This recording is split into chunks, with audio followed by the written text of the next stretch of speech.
ప్రస్తుతం ఇప్పుడు గాంధార కిల్లా ఎంట్రన్స్ లో ఉన్నాం. దీని గురించి కొద్దిగా ఒక్క నిమిషం మనం దీని యొక్క చరిత్ర గురించి తెలుసుకున్నట్లయితే, దీన్ని 12వ శతాబ్దంలో కాకతీయ రాజుల సహకారంతో గోండి గిరిజనులు అటువంటి దీన్ని నిర్మించడం జరిగింది. సో మనం ఇక్కడ నుంచి మెట్లు అనేటువంటి మనకి ఎంట్రన్స్ వస్తూ ఉంటాయి. సో మనం వెళ్తా ఉంటే దాన్ని కూడా మనం చూడొచ్చు.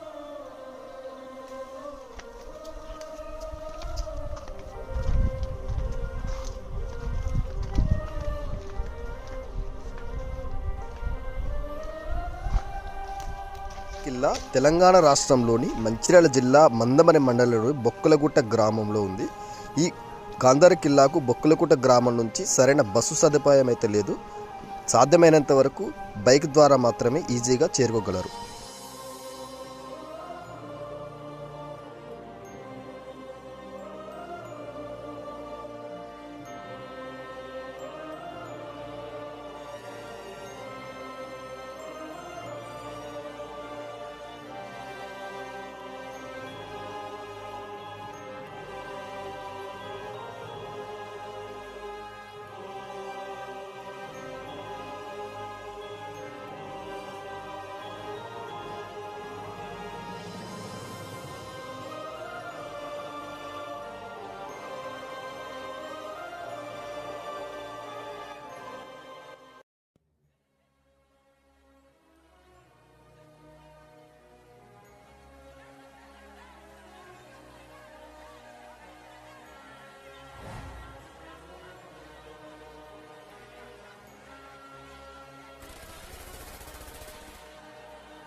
ప్రస్తుతం మీద కమాన్ మీదికైతే చేరుకున్నాం. టోటల్గా ఇక్కడ నుంచి చూసినట్లయితే మనకు అద్భుతమైన వ్యూ అయితే మనకు కనిపిస్తూ ఉంటే మీరు చూడొచ్చు. కింద నుంచి ఏదైతే మనకు పెద్ద పెద్ద రాళ్ళ గుట్టల మధ్య ఎటువంటి వ్యూని చూసామో, అదే రాళ్ళ గుట్టలని మనం పైనుంచి కూడా టోటల్గా ఉన్నటువంటి వ్యూస్ని మనం ఎంజాయ్ చేయొచ్చు.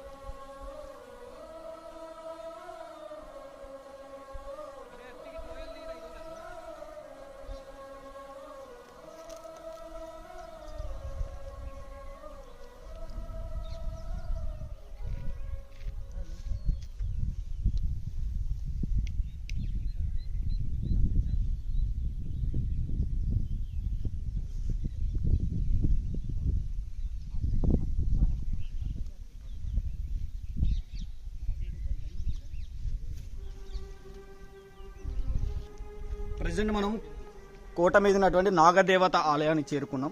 చూస్తే లోపల అద్భుతమైన నాగదేవత విగ్రహం ఉంటుంది.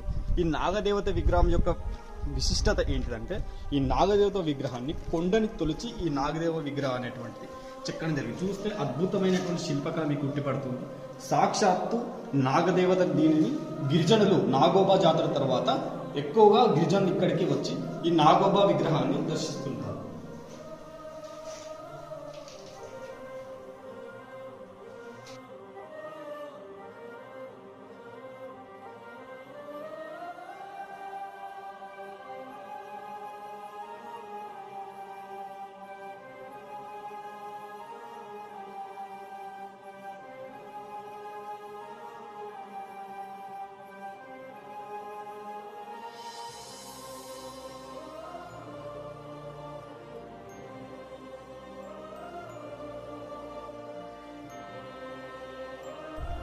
మొత్తానికైతే విజయవంతంగా కోట మీదకి ఎక్కేసినాం.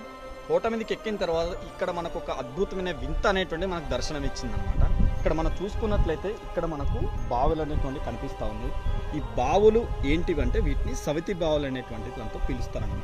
సవితి బావులు ఎందుకంటే ఈ కింద పడ్డటువంటి నీరు అనేటువంటిది ఏంటంటే అసలు ఇంకదు. ఇప్పుడు చూస్తుంటే మనకు ఫుల్ ఎండాకాలం ఉంది. ఈ ఎండాకాలంలో కూడా మీరు చూస్తున్నట్లయితే ఇక్కడ నీళ్ళు అనేవి పుష్కలంగా నిండి ఉన్నాయి అన్నమాట. ఇది ఈ బావుల యొక్క ఇంకొక విశిష్టత ఏంటంటే, ఈ యొక్క కొండను చెక్కి ఈ యొక్క బావులను అప్పుడు కాకతీయ రాజుల సహాయంతో గోండి గిరిజనులు దీన్ని నిర్మించారనమాట. ఆ కాలంలో ఇంత టెక్నాలజీ, దీని లోతు ఎంత అనేది ఇప్పటికీ తెలియదు. అప్పటి వారి యొక్క తెలివికి మనం ఖచ్చితంగా హ్యాట్స్ ఆఫ్ చెప్పాల్సిందే.